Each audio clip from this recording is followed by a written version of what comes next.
E aí estamos iniciando hoje mais um episódio do Cameso Conecta. E hoje nós temos a felicidade de estar aqui com o Dr. Tiago Macena, que é um dos advogados que eu admiro e respeito muito, é um excelente advogado trabalhista.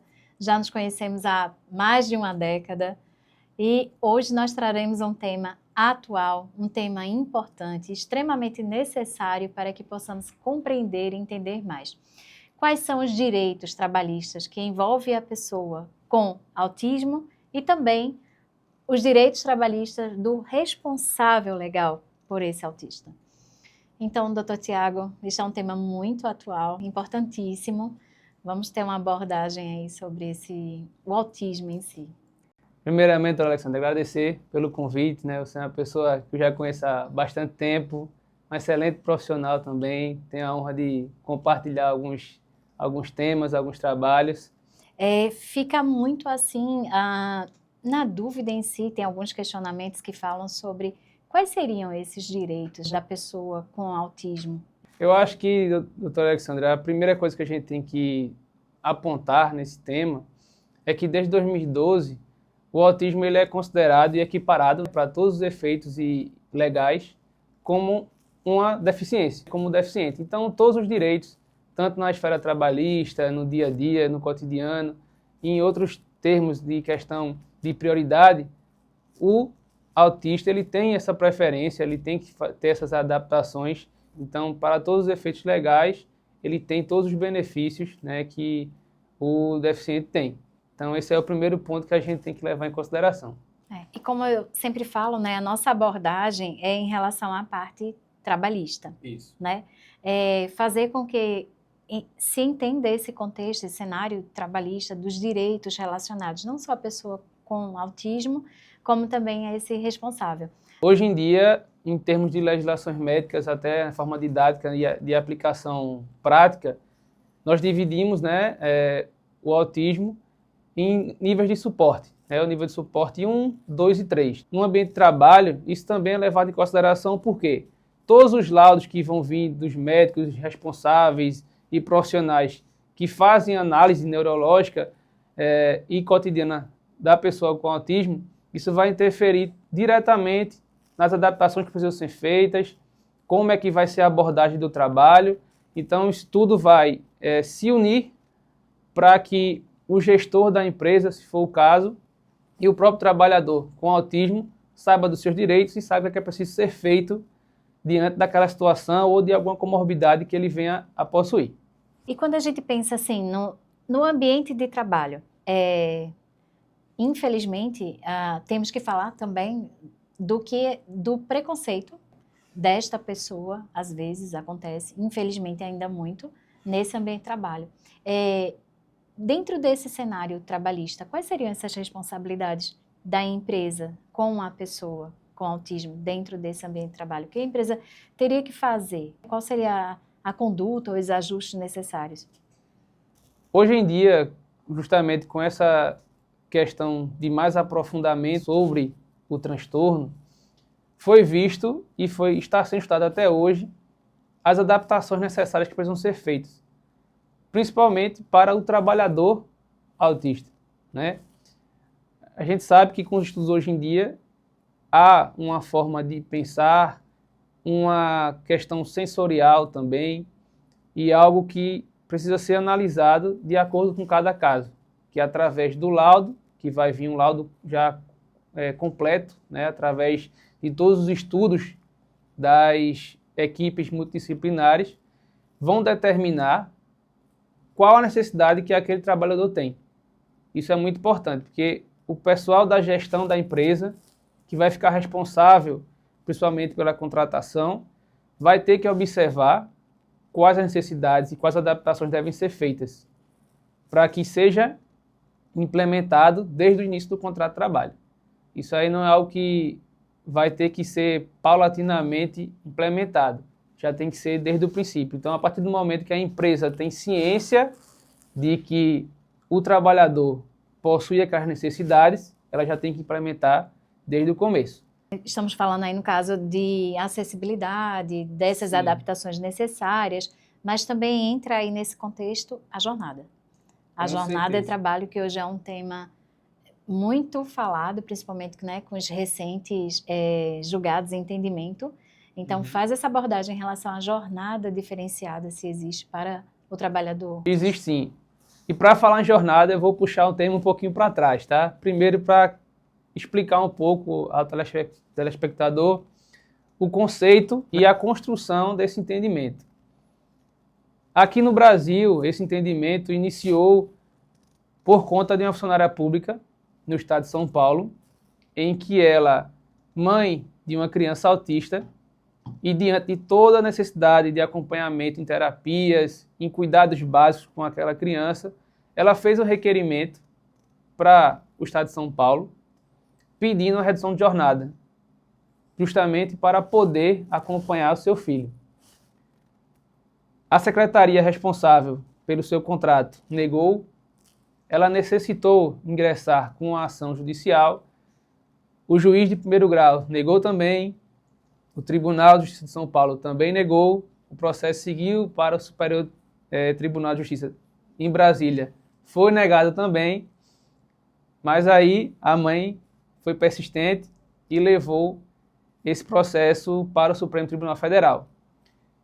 Todo o entendimento anterior é de que não havia nenhuma legislação que garantisse a esta mãe uma redução de jornada de trabalho, e vale ressaltar que é uma redução mantendo todo o contrato de trabalho, na verdade dela não era um contrato de trabalho, era um concurso, mantendo toda a sua remuneração intacta, mas com a redução de jornada. Porém, o STF, ao analisar o caso, verificou que todo mundo estava errado.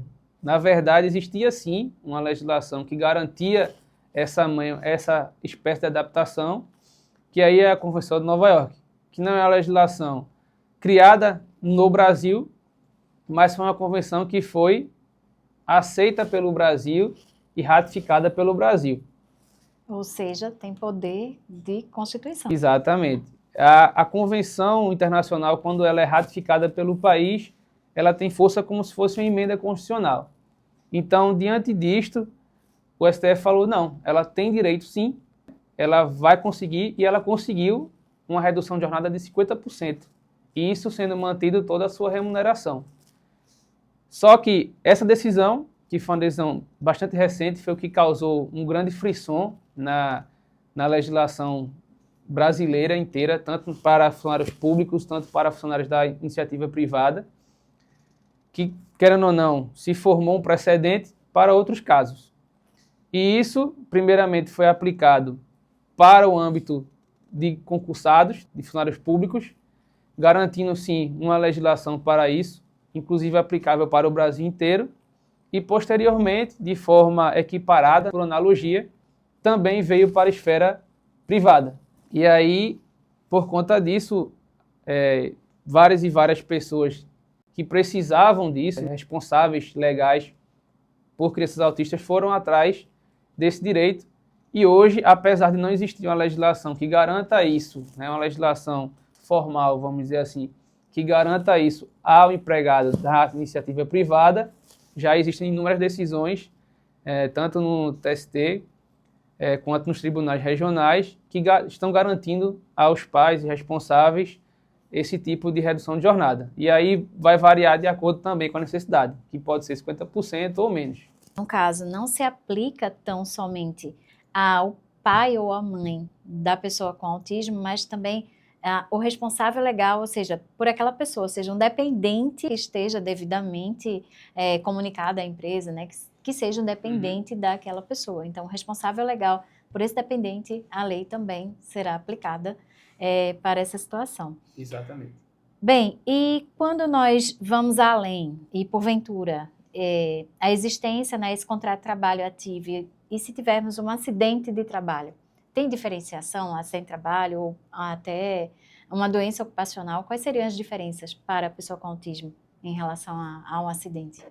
Numa visão geral, ela vai seguir o mesmo trâmite, né, do acidente de trabalho de uma pessoa que não está no espectro autista. Porém, é necessário verificar alguns pontos em relação ao acidente de trabalho, porque como existe uma preocupação maior e uma defesa dos direitos da pessoa que está no espectro autista, é necessário que toda a empresa, como eu falei anteriormente, todos os funcionários e pessoas que têm tanto a gestão como aquele contato diário com o funcionário, saiba de todos os direitos que ele tem. Então, hoje, em relação a esse trabalho, o que é que a gente visualiza em algumas questões já julgadas e que a gente tem contato no dia a dia? É bom a gente ter uma visão ampla sobre o caso, principalmente que a gente consegue visualizar hoje em relação à assédio moral.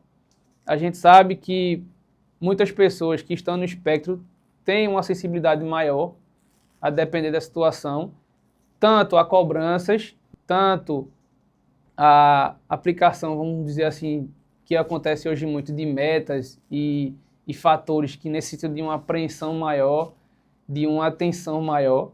Então, existe essa preocupação, porque a pessoa com autismo, se ela passar por alguma situação traumática, por exemplo, que leva ela a uma necessidade maior de suporte, isso pode ser caracterizado, inclusive, como doença do trabalho. Então, se ela, diante daquela situação, num ambiente de trabalho, sofrer algum trauma, algum problema, que vá trazer um malefício a ela, que vá trazer mais alguma comorbidade, pode sim ser reconhecido, né, nesse sentido, o direito a ela como força acidente de trabalho, que é o benefício B91, que gera, inclusive, estabilidade no emprego. Também que se fala muito em relação ao NR1, os fatores psicossociais. Exatamente. E a pessoa com espectro autista, ela tem essa sensibilidade, como o doutor relatou, e ela está propensa a ter mais uma crise de ansiedade, depressão. Então, realmente existe uma fragilidade maior. Então, o acompanhamento tem que ser mais rigoroso. E quando nós falamos assim, em relação aos afastamentos, tem um filho com autismo e precisa acompanhar ele nas consultas e terapias. Como é que fica este cenário perante a empresa? Em relação a afastamentos e acompanhamentos terapêuticos, isso serve tanto para o trabalhador autista quanto para o seu responsável legal. Ambos têm o direito, né, de poder se ausentar da empresa sem prejuízo, obviamente, da remuneração, para o acompanhamento terapêutico, para consultas, desde que justificados, tá? É importante que seja devidamente comprovado que a gente tem uma equiparação com o atestado médico, só que é um pouco diferente porque o autista ele tem um acompanhamento, na maioria dos casos, um acompanhamento crônico, né? Ele não vai ser simplesmente um atestado que a gente vai lá, dá 2, 3 dias e está tudo ok. Ele tem um acompanhamento crônico que necessita de um tratamento de bastante tempo, então é importante que a empresa visualize isso. E aí, como eu falei, é importante sempre levar os acompanhamentos, atestados e declarações de acompanhamento para que aquela falta seja abonada, ou então, se for o caso, de necessitar chegar um pouco mais tarde ou sair um pouco mais cedo também. Não é só no caso de falta, né? Essa início de jornada tardio ou então a saída mais cedo também pode ser justificada pelo acompanhamento. Certo. E quando a gente pensa no cenário de férias, teria alguma particularidade as férias do trabalhador ou do responsável? Tem um detalhe que é bastante importante. As férias, obviamente, faz parte do poder diretivo da empresa. Então, é o trabalhador, o empregador, na verdade, que tem o direito de determinar as férias do empregado. Porém, para as pessoas que estão no espectro autista ou seus responsáveis, eles têm certa prioridade no requerimento de férias.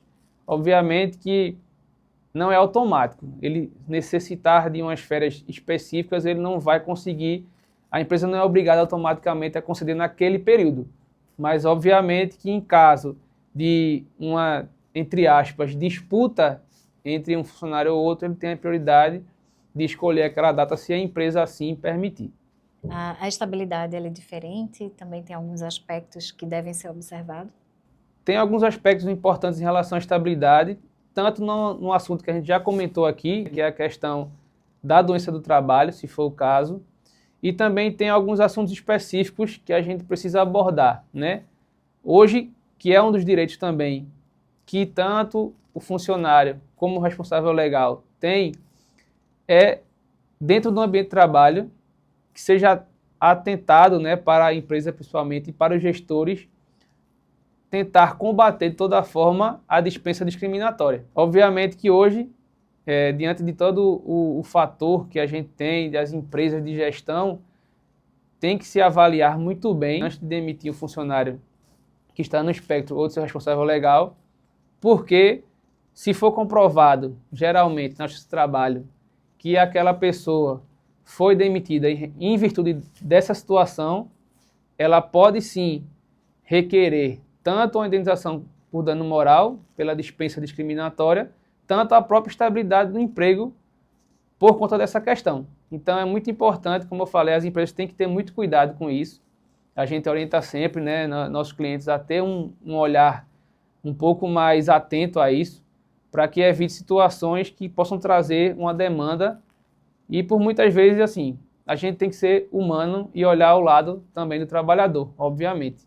Então é muito importante que a gente avalie bem antes de demitir ou desligar aquele trabalhador responsável legal. Se nós já falamos muito dos erros que as empresas cometem na demissão, e são vários, às vezes a empresa consegue atrair um passivo trabalhista pela forma de desligar, da demissão acontecer de forma errada. Imagina, então, o cuidado que precisa ter com a pessoa, com autismo ou seu responsável. Mas vamos lá, estamos já quase chegando ao final aqui da nossa conversa. Queria entender um pouco sobre os benefícios. Se são os benefícios, eles são diferentes, mas quais são os direitos, os benefícios para a pessoa com autismo? Primeiramente, vamos falar do trabalhador em si, né? Trabalhador autista. As adaptações que têm que ser feitas, geralmente as adaptações são orientadas pelo médico. A finalização, né, do laudo completo do multidisciplinar é feita pelo neurologista. Geralmente ele é a última pessoa a avaliar todos os outros laudos que vêm junto, né, no acervo do paciente. E ele que vai dar essa orientação sobre quais tipos de adaptações têm que ser feitas no ambiente de trabalho. E aí temos diversas adaptações. Primeiramente, sensoriais. A empresa pode sim ser direcionada a garantir um ambiente mais tranquilo. Obviamente, como a gente já falou, que o autista geralmente, em algumas situações, tem uma acessibilidade sensorial. Então, ele precisa de um ambiente mais tranquilo, mais calmo, em que não tenha tanto barulho, tantas pessoas transitando. Então, isso é muito importante. Em alguns casos, se for compatível com a função, pode ser garantido o home office, né, que a gente conhece como home office ou teletrabalho, para esse empregado.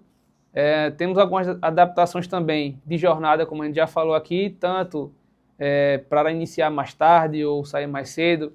Ter também um intervalo um pouco mais longo, se for o caso, fazer um escalonamento para que aquela pessoa possa se regular mais. E aí temos várias outras adaptações, inclusive o trabalhador autista, como a gente já falou no começo, que ele é equiparado à pessoa com deficiência, ele entra também na lei de cotas da empresa, né? A empresa, a depender da quantidade de funcionários, ela tem que cumprir um percentual mínimo de pessoas com deficiência. E o autista ele está enquadrado nisso.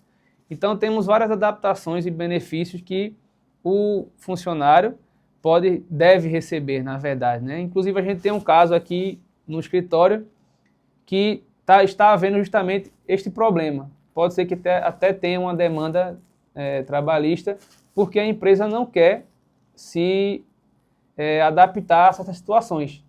Até porque, algo importante é falar, a empresa falou que a adaptação que ela poderia fazer, era colocar no home office. Mas esse empregado ele já foi contratado no home office. Então isso não é adaptação. E aí é importante que a gente tenha atenção a isso.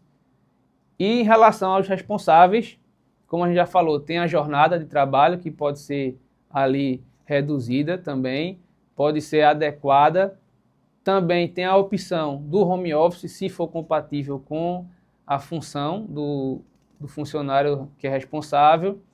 Temos também alguns benefícios previdenciários, né, que aí já é foge um pouco trabalhista, mas tem uma relação direta, né, que todo mundo está hoje em dia focado muito no BPC-LOAS, que é um benefício que, dependendo dos critérios, pode ser concedido a aquele responsável.